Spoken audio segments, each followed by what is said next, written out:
I always thought about making a what I watched this month type of video, kind of like a Carson Run Quest.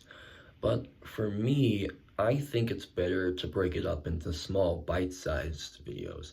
Not only for me to actually have something consistent on my channel for once, but also as an outlet for me to go into detail and dump my thoughts onto here, basically like to start a discussion. That's basically why I talk about film.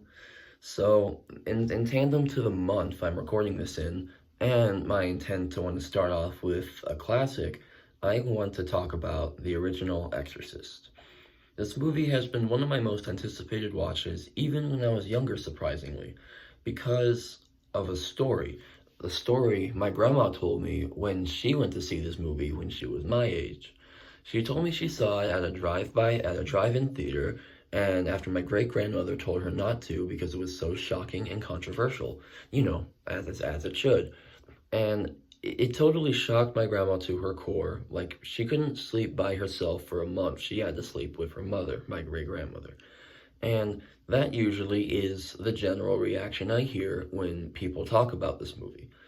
It would make me so curious when I was younger, but the other half was too scared, same as all horror movies, because my family was really never a horror, we were never horror people. We never really liked it. So, when I finally watched Smile, like, because I just wanted to watch it, since it's like October. I wanted to get into it, so I watched Smile, and I realized I can handle movies like this. So, I pulled my big boy pants, and I finally watched The Exorcist, and when I finally watched it, I didn't find it scary at all. I thought maybe because it's old, but I don't like to attack movies because of that. It's because mainly it's basic. But to the movie's credit, I'd be lying if I said I wasn't suspensed a little bit. Because one thing I give this movie props for is how the movie takes its time. Kind of. It's a lot like Hereditary, which ironically is considered the Exorcist of today. But I digress. It builds the two storylines of Linda Blair and the priest very effectively in both very different ways.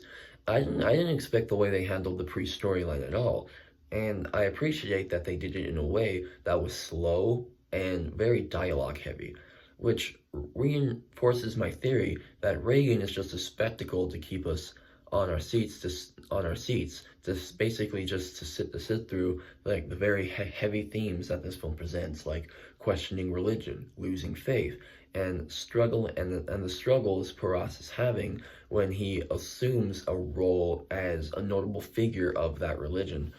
That all of that in turn coming together into the climax, which was when I was the most suspensed, and is the most suspenseful when most people are most suspensed. The movie is not just constant scares all the time, like a roller coaster, where by the end you're somewhat unfazed by it. When it comes to Reagan, the suspense happens because when it comes to Reagan, when something happens to her, it really means something. At the start, it's slow and gradual, but the graduality escalates at a snap of a finger, and you get to that boiling point that intends to bring all of the feelings associated with horror, like disgust, disturbance, and shock, out of you the most. Like the 360 head turn, Reagan stabbing herself. If you've seen the movie, you know. I don't want to explain any further. And the spazzing out, which I would call the seizure scenes. It's like after the movie shows you this, it gives you a break with the priest, but you still have PTSD from what you've just seen, and that just makes you even more on edge all the way up into the climax, which I think is the best part of the film, and I think is a masterful way to build suspense. But the climax, as I said, is the best part of the film, partly because it brings everything together, like I would say the beginning, which I was actually really confused about because it was really unexpected. Like I didn't really expect a movie like when you see the poster, The Exorcist, it's all black, and like the color scheme of black and purple. You don't expect it to be like starting like Iraq or something. Like I just didn't expect that at all. Like it was just like kind of like a whiplash thing. But but by the end, it has to do everything with the movie. It has to do like everything, which I think wraps it up in a really cool way. Like the older priest summoning Pazuzu, which not only that I did not know, but I didn't take it kind of seriously because the statue at the beginning of what he looks like is almost identical to the character of the Gorillaz album cover D-Sides, which I found which I actually kind of found funny.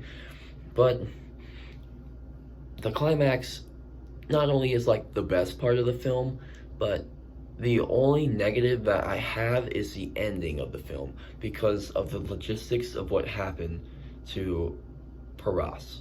Like, if the demon's physical vessel dies, wouldn't the demon just leave the body and go into another person? Like, we saw this with Paras's mom, and after she died, Reagan gets possessed.